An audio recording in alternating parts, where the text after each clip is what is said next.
اللہ رب العزت نے کم و بیش 18,000 اقسام سے زیادہ مخلوقات پیدا کی ہیں، اور ان میں سے سب سے زیادہ معزز انسانوں کو بنایا ہے۔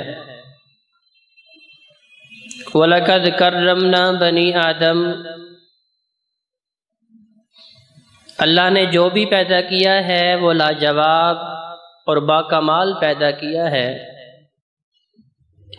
لیکن یہ انسان اللہ رب العزت کی ایسی بہترین تخلیق ہے کہ اس کا مقابلہ کوئی اور مخلوق نہیں کر سکتی، کیونکہ اللہ رب العزت نے بڑے لاڈ اور بڑے پیار کے ساتھ اسے تخلیق دیا ہے، اور سب سے زیادہ خوبصورت اور سب سے زیادہ بہترین انسان کو بنایا ہے، اور اس کی تخلیق کا واحد مقصد اللہ رب العزت کی بندگی اور اللہ رب العزت کی عبادت ہے۔ چونکہ میرا اللہ اس انسان سے 70 ماؤں سے زیادہ پیار کرنے والا ہے، تو میرا اللہ چاہتا ہے کہ اللہ کے بندے اسی کی بات سنیں، اس سے محبت کریں، اور اس کے بتلائے ہوئے راستے کے اوپر چلتے ہوئے جہنم سے محفوظ ہو کر جنت کے وارث بن جائیں۔ اب یہ بات سمجھانے کے لیے اللہ رب العزت نے 1,24,000 انبیاء اور رسول مبعوث فرمائے، جو اپنے اپنے وقت مقرر پہ انسانوں کو بتاتے رہے کہ بھئی یہ دنیا خود بخود نہیں بنی، تم اس دنیا میں اپنی مرضی سے نہیں آئے،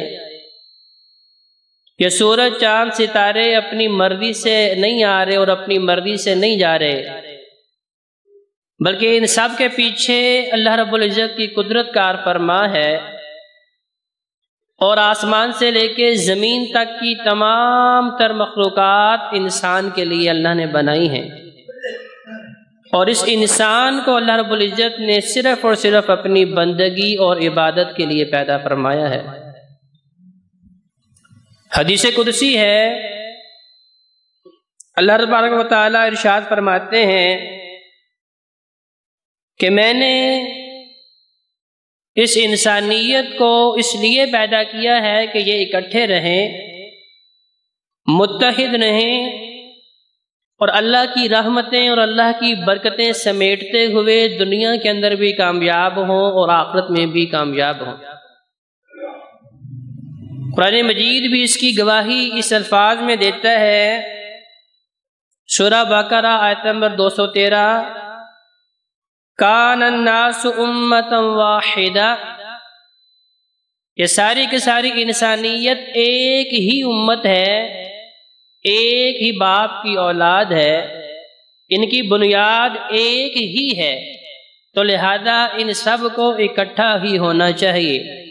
فبعث اللہ النبیین مبشرین ومنذرین، اور پھر ان سب کی طرف اللہ رب العزت نے اپنے نبی بھیجے، اپنے قاصد، اپنے پیغمبر، پیغام پہنچانے والے، اللہ کی وحی انسانوں کو سنانے والے، کہ بھئی جو سبق تم بھول جاتے ہو وہ شیطانی راستہ ہے، وہ گمراہی کا راستہ ہے، وہ ضلالت کا راستہ ہے، وہ جہنم کا راستہ ہے، لہذا وہ اللہ جس نے تمہیں ایک شاہکار بنایا ہے، تمہیں بہترین مخلوق بنایا ہے، اور سب میں سے زیادہ تمہیں عزت و توقیر دی ہے، وہ اللہ چاہتا ہے کہ دنیا کی کامیابی اور آخرت کی کامیابی بھی تم حاصل کرو۔ وہ کیسے ہوگی؟ مبشرین و منذرین۔ اب جنت کی بشارتیں بھی دینے والے کون ہیں؟ وہی نبی جن کا تذکرہ اللہ نے فرمایا سورہ بقرہ آیت نمبر 213 کہ اللہ نے نبی بھیجے مبشرین۔ اب وہ لوگ جو اللہ کا پیغام سن کے اس کے مطابق اپنے سفر و حضر گزارتے ہیں، اپنے خوشی غمی گزارتے ہیں، اپنا کاروبار، اپنا گھر بار سارے کا سارا اسی کے اندر لے کے چلنے والے ہیں۔ مبشرین فرمایا ان کے لیے بشارتیں اور خوشخبریاں ہیں۔ کہاں؟ دنیا میں بھی، قبر میں بھی اور حشر میں بھی۔ وَمُنذِرِينَ اور وہ نبی ڈرانے والے بھی ہیں۔ کن کو؟ جو لوگ ان کی بات نہیں مانیں گے، جو ان کا پیغام نہیں مانیں گے، جو ان کی بات کو وہ وقت نہیں دیں گے جو دینی چاہیے، کیونکہ اللہ نے حقیقی کامیابی کس بات میں رکھی ہے؟ وہ بات جو اللہ نے اپنے انبیاء کو بتائی ہے۔ اب جو نہیں مانیں گے وہ منذرین، پھر انہیں ڈرایا بھی ہے، انہیں ڈرانا بھی ہے۔ کہاں ڈرانا ہے؟ دنیا کی ناکامی، قبر کے عذاب اور حشر کی پکڑ اور حشر کی رسوائی سے۔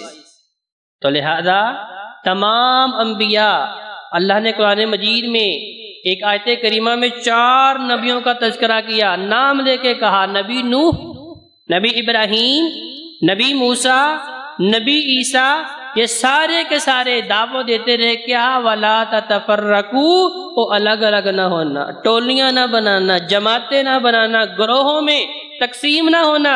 کیوں؟ کیونکہ جب اللہ نے پیدا کیا تھا کان الناس امۃ واحدہ، تب سارے کے سارے ایک ہی تھے، ایک باپ کی بات ماننے والے تھے، ایک استاد کی بات ماننے والے تھے، ایک اللہ کا پیغام سننے والے تھے۔ تاریخ بتاتی ہے کہ 10 صدیوں تک جب اللہ کا ملحاکمین نے حضرت آدم علیہ السلام کو پیدا کیا اور ان کی ذریت کو روئے زمین پہ پھیلایا، 10 صدیوں تک ان کے اندر کوئی اختلاف نہیں تھا۔ تو پھر ان کے اوپر اللہ کی رحمتیں آتی رہیں، اللہ کی برکتیں آتی رہیں، اللہ کی طرف سے سلامتیوں کا نزول ہوتا رہا۔ لیکن جب ان کے اندر اختلاف ہوا، اس کی سب سے پہلی وجہ کیا تھی؟ شرک کی آمیزش۔ مطلب کیا ہے کہ امت کو جب تفرقوں میں تقسیم کیا جاتا ہے، اسے گروہوں کے اندر تقسیم کیا جاتا ہے، اس کا سب سے پہلا سبب یہ ہے کہ رب کی توحید سے دور کیا جاتا ہے اور رب کے ساتھ شرک کرنے پہ مجبور کیا جاتا ہے۔ 10 صدیوں تک شیطان کوشش کرتا رہا لیکن ناکام رہا۔ کیوں؟ کیونکہ وہ پیغام جو اللہ نے اپنے محبوب پیغمبر کو بھی دیا تھا، وَاعْتَصِمُوا بِحَبْلِ اللَّهِ جَمِيعًا وَلَا تَفَرَّقُوا، یہی پیغام حضرت آدم نے بھی اپنی ذریت کو دیا، نبی نوح علیہ السلام نے بھی اپنی امت کو دیا، موسیٰ اور عیسیٰ علیہ السلام انہوں نے بھی اپنی امت کو یہی پیغام دیا، وہ اللہ کی رسی کو پکڑ لو۔ تو لہذا تفرقہ بازی ختم کیسے ہو سکتی ہے؟ یہ گروہ بندیاں ختم کیسے ہو سکتی ہیں؟ کہ اللہ کی رسی کو پکڑا جائے۔ اللہ کی رسی کیا ہے؟ وہ اللہ کی وحی ہے، اللہ کا پیغام، اللہ کا کلام ہے۔